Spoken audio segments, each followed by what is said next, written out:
La permanencia en el poder de un solo partido, el comunista, dirigido en su núcleo duro por una sola familia, los Castro, ha sido posible durante más de 60 años, entre otras razones, gracias al menos a 3 estrategias políticas bien claras hacia lo interno del país. Una de ellas es el populismo, que en la supuesta búsqueda de la igualdad, la justicia social y la dictadura del proletariado, ha creado la dictadura de una burocracia que es la nueva oligarquía criolla. También la represión juega un papel destacado, siendo más o menos visible en el tiempo según crezca o disminuye el descontento social y la oposición.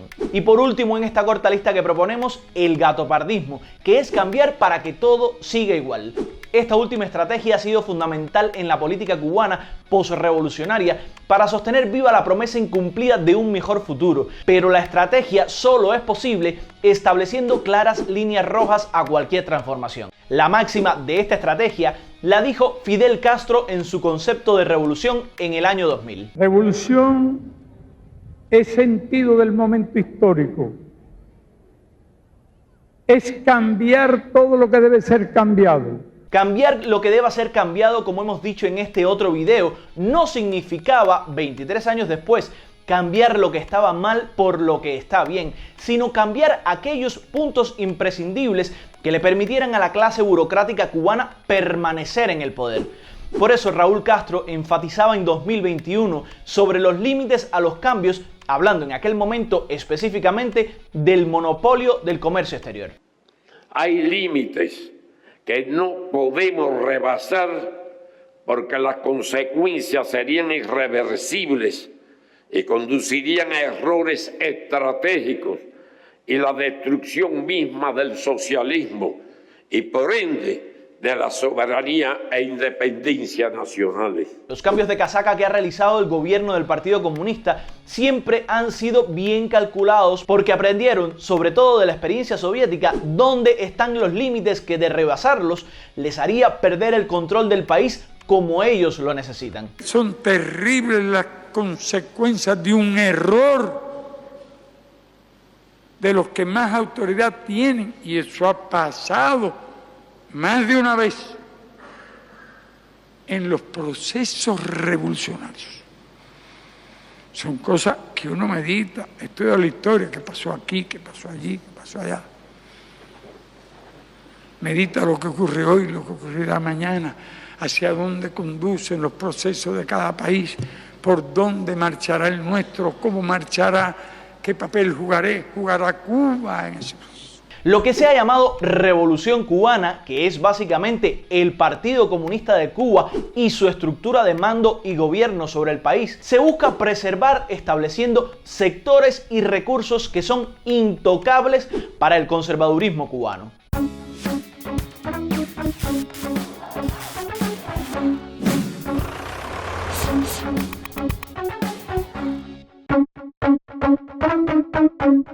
Uno de los recursos preciados y estratégicos del Partido Comunista es la comunicación pública y dentro de ella el control sobre los medios de prensa, que es partidista al interior de los medios estatales y represivo fuera de ellos. Porque una prensa capaz de investigar libremente sobre la gestión del gobierno o de fiscalizarlo sin mordazas es una gran amenaza para el sistema totalitario cubano. Raúl Castro lo advertía sin tapujos en 2011, luego de supuestamente llamar a la prensa estatal a hacer mejor su trabajo.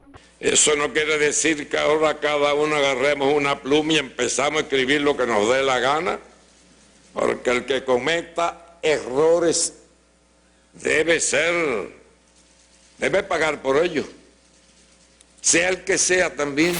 El hambre se soluciona con un plato de comida, y si es por la bondad del todopoderoso Estado, que todo lo provee, mejor. La precariedad laboral se soluciona entregando una licencia para vender pizzas, aunque sea con harina robada al todopoderoso Estado, que todo lo posee. La infelicidad se soluciona con Nicaragua eliminando las visas para que el descontento dentro del país salga en forma de migración. Pero la circulación de información sin censura, el fin del hechizo propagandístico, eso es más difícil de solucionar. Un par de ejemplos recientes resultarán más que suficientes para ilustrar el asunto. El primero es la política de comunicación social del Estado y el gobierno cubanos, que establece que el Partido Comunista es rector de la comunicación social en el país, traza la política general para su desarrollo y ejerce su control. En la política, además, se declara como primer objetivo de la comunicación social en el país contribuir a garantizar el consenso y la unidad nacional en torno a la patria, la revolución socialista y el partido. ¿Verde con púas?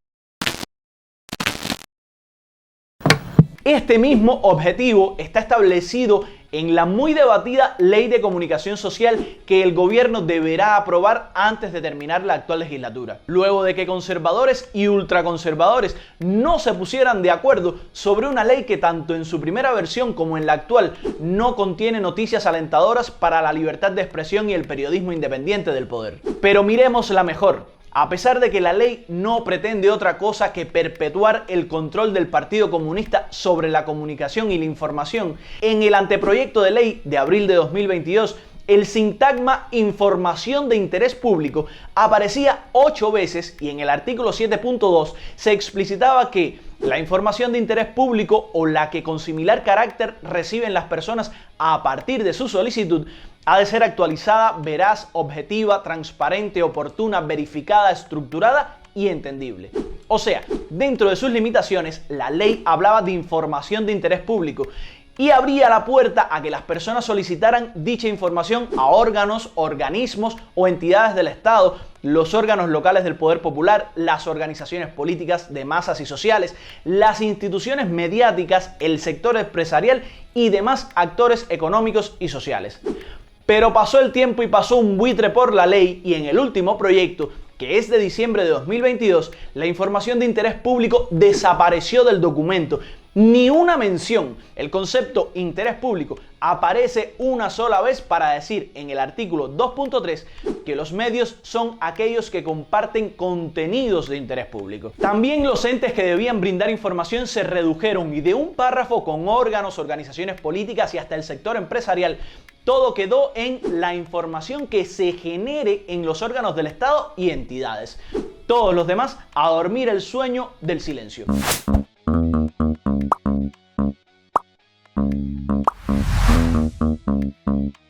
Por último, en la versión de noviembre, la antepenúltima, en el artículo 7.1, aunque ya se había quitado la posibilidad de que las personas solicitaran información de interés público, se decía que la comunicación social facilita a las personas conocer la información que escuchen, generan, poseen, administran o emiten los órganos y organismos del Estado, las organizaciones políticas y hasta las empresas. En la última versión ya solo es la información que, como les había dicho, se genere en los órganos del Estado y entidades. Ya no es toda la que generen un montón de órganos y organizaciones, y mucho menos la que posean o administren. Así suenan los truenos para controlar la información en Cuba. El otro ejemplo es el recientemente aprobado Código Penal que establece en su artículo 143 que quien apoye, fomente, financie, provea, reciba o tenga en su poder fondos, recursos materiales o financieros con el propósito de sufragar actividades contra el Estado cubano y su orden constitucional, incurre en sanción de privación de libertad de 4 a 10 años. Y todos sabemos cómo han sido calificados los medios de prensa independientes por el gobierno.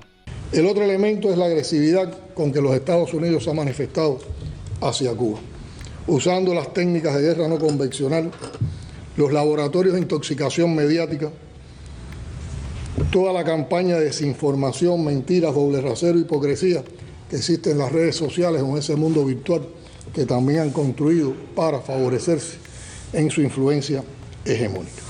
Y por último, a modo de bonus track, el cronograma legislativo emanado de la Constitución de 2019 fijaba que en 2021 debía emitirse una ley de transparencia y acceso a la información que, adivinen, ha terminado aplazándose para la siguiente legislatura. Si quieres saber más sobre cómo se controla la prensa cubana, te recomiendo este video. Otro límite claro es la asociación y la acción política organizada. En Cuba, por constitución, no puede existir otro partido político que no sea el comunista, y el Código Penal establece en su artículo 274.1 que quienes organicen, promuevan o dirijan una asociación no autorizada a constituirse incurren en sanción de privación de libertad de 6 meses a 2 años. A esto se le suma que quien organice o participe en manifestaciones de asociaciones consideradas ilícitas pueden ser sancionados también a esas mismas penas. La ley de asociaciones, por su lado, data de 1985 y su articulado solo engloba asociaciones de carácter científicas o técnicas, culturales y artísticas, deportivas, de amistad y solidaridad, y excluye expresamente las organizaciones de masas y sociales. En el cronograma legislativo estaba previsto que en 2022 se aprobara una nueva ley de formas asociativas, pero todo cayó en el saco de las aplazadas para la siguiente legislatura. Fuera del ordenamiento jurídico, el Estado también destina importantes recursos para infiltrar, reprimir, apresar y desprestigiar a grupos opositores organizados dentro de Cuba. Las campañas de difamaciones y los arrestos y condenas de los últimos años contra miembros del movimiento San Isidro son un ejemplo bien reciente.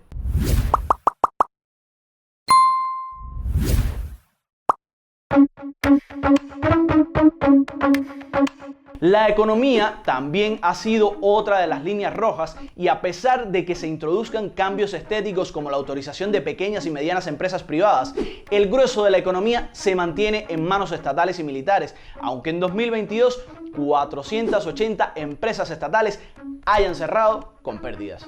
Las Fuerzas Armadas Revolucionarias se convirtieron en el más disciplinado y eficiente órgano de la administración del Estado.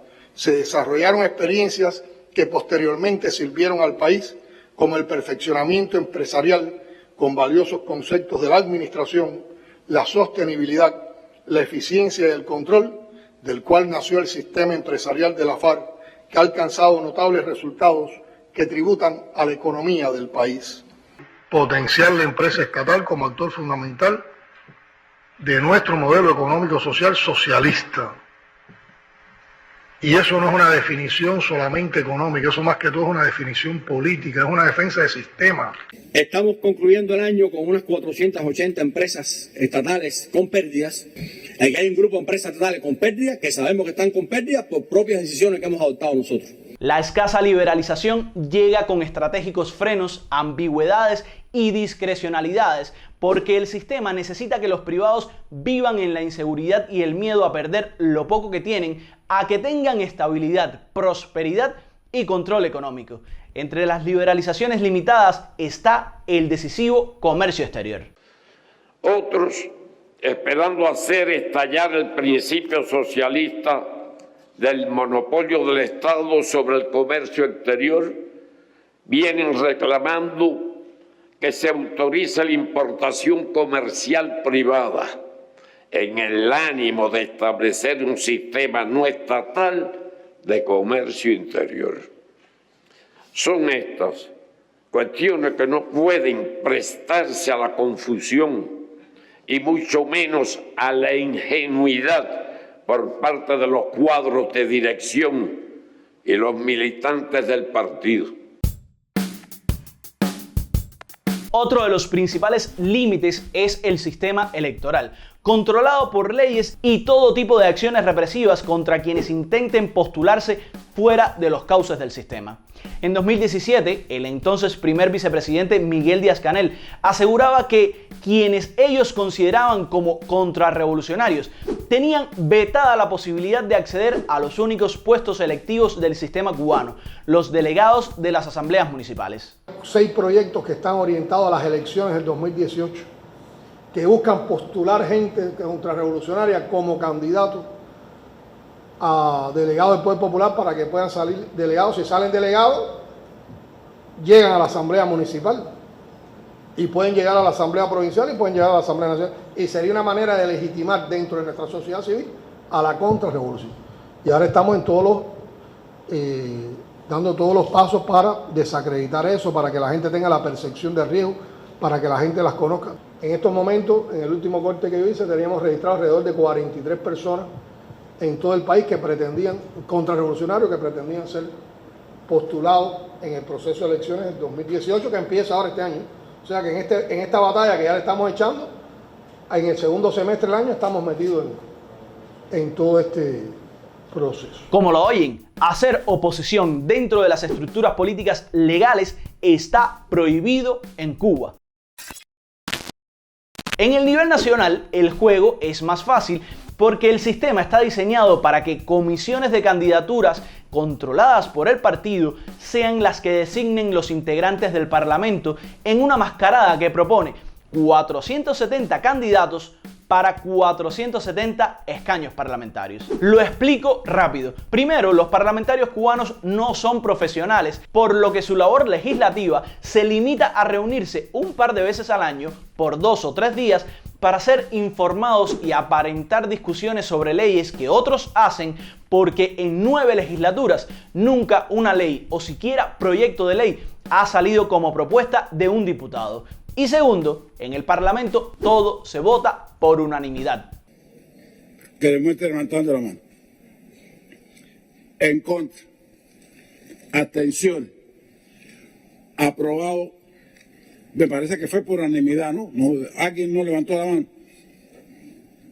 No vaya a ser que después me acusen que yo digo en la asamblea que es por unanimidad y a veces hay quien no levanta la mano. Más que un mal chiste, esto es una aberración, pero es la aberración que el sistema necesita para legitimarse y lo llaman además democracia. Pero el sistema va más allá de la represión en la base o cribas premeditadas a nivel nacional. La ley electoral también estrecha el control. Por ejemplo, hasta 2019, bajo la antigua ley electoral, el gobierno, aunque nunca lo cumplió, estaba obligado a facilitar el voto a todos los electores que se encontraran fuera de Cuba y conservaran su residencia en el país. Pero con la ley migratoria de 2013, una persona solo puede perder la residencia si permanece fuera del país por más de 24 meses, lo que se convirtió en un problema para el gobierno, pues miles de cubanos en el exterior, muchos de ellos declarados opositores, podrían intentar ejercer su derecho a elegir y ser elegidos. Pero el sistema creó su propio antídoto llamado residencia efectiva y creado para eliminar totalmente el derecho al voto de cualquier cubano en el exterior con intenciones políticas no controlables. Y por eso hablamos de una residencia efectiva, que la ley electoral tampoco va a resolver, porque la ley electoral no es la que va a definir cuál es el espacio de tiempo que necesita una persona para tener una residencia efectiva. Lo que explica a este señor y dice la ley es que solo pueden votar en Cuba quienes tengan residencia efectiva en el país por un periodo no menor a los 2 años antes de las elecciones y no menor a 5 años para poder ser elegidos. Pero el cómo se define la residencia efectiva no está legislado, aunque Homero dice que lo debe hacer la ley migratoria, que no ha sufrido modificaciones al respecto. Y voilà, eliminado el peligro de los cubanos en el exterior. El sistema sigue invulnerable.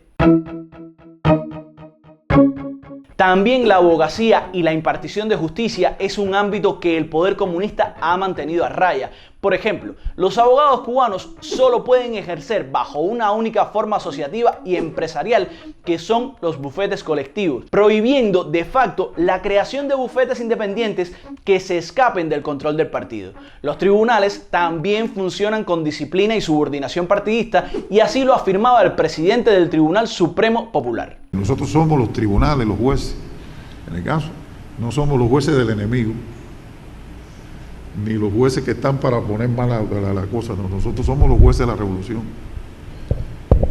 Y los jueces del partido y los jueces, nosotros no somos del enemigo. La prensa, las asociaciones, la economía estatal, el sistema electoral y la justicia son claras líneas rojas que solo permiten cambios cosméticos o ningún cambio, asegurándole al Partido Comunista un férreo control sobre la vida del cubano donde quiera que esté. Y todo en aras de lo que imprecisamente se proclama como la defensa de la revolución, que no revoluciona nada y que no duda en proclamarse eterna. Las revoluciones no terminan nunca, porque cada meta es un punto de partida en la eterna lucha del ser humano por su emancipación y de la sociedad por su evolución hacia estadios superiores. La Revolución Cubana se presenta como un ente abstracto, pero se puede identificar muy claramente en el gobierno del Partido Comunista y las relaciones familiares y de casta que lo condicionan. Ese gobierno no duda en transformar cualquier ámbito que pueda servirle como descompresivo para garantizar la continuidad en el control del país, pero solo cambios descompresivos y con riesgos y límites bien calculados, pues los cambios son entendidos como riesgos necesarios para mantener el poder. No será posible saltar el elevado muro de dificultades que supone el bloqueo sin hacer las transformaciones indispensables, aunque implique asumir nuevos riesgos. Hay errores que no podemos cometer, como dieron al traste con procesos importantísimos para la humanidad y cuyas consecuencias le hemos pagado muchos países. La consecuencia del desequilibrio internacional que se creó, que le hemos pagado muchos países, la seguimos pagando, entre ellos el nuestro.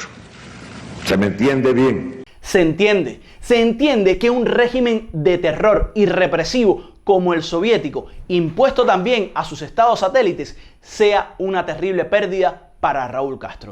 Revolución es unidad, es independencia, es luchar por nuestro sueño de justicia para Cuba y para el mundo. Cuando hablamos de la revolución, siempre vienen a la mente temas como salud y educación pública, deporte, y no sigo porque si hablo de derechos sociales tendría que decir que en Cuba no existe el derecho a huelga, que la Constitución excluye la discriminación por motivos de ideología política de sus supuestas defensas de la igualdad, que no existe libertad de asociación, que el derecho a la libertad de expresión y prensa no está garantizado y se reprime, que los derechos económicos son discrecionales, que los deportistas son exiliados y así un largo rosario de faltas de derechos. La Revolución Cubana se presentó como el sueño de un paraíso que rápidamente creó su propio campo de concentración de indeseables y enemigos con el pretexto de defender el supuesto paraíso. Y los regidores del paraíso se han convertido a sí mismos en dioses incuestionables, aferrados al poder y dispuestos a eliminar a todo el que se les oponga y a cambiar lo que deban hasta un límite para conservar ese poder que dicen es en nombre del pueblo. Pero de un pueblo que si se rebela, si protesta, también puede ser convertido en enemigo. Que en Cuba la calle son de los revolucionarios. Tienen que pasar por encima de nuestros cadáveres si quieren enfrentar a la revolución. Y estamos dispuestos a todo. Y estaremos en las calles combatiendo. La orden de combate está dada. A la calle los revolucionarios. La defensa de la revolución es ese ensalmo que esconde lo que realmente se defiende en Cuba, la supremacía de un grupo de personas sobre otras, el sostenimiento de una clase política y casta familiar en el poder, la prevalencia de los privilegios ilimitados de unos sobre la falta de derechos y garantías de otros, la discriminación y la represión como formas de gobierno y modelo de Estado. Si llegaste hasta aquí, gracias por tu atención y por favor no dejes de suscribirte al canal o a nuestras redes sociales y comparte este y otros contenidos a tus amigos y familiares para que nos ayudes a desmontar tantos años de manipulación acumulados. Y si crees que nuestro trabajo es valioso, puedes ayudarnos con unas estrellas monetizadas en Facebook, con donaciones puntuales a esta cuenta de PayPal o pasándote por nuestra tienda. Chao.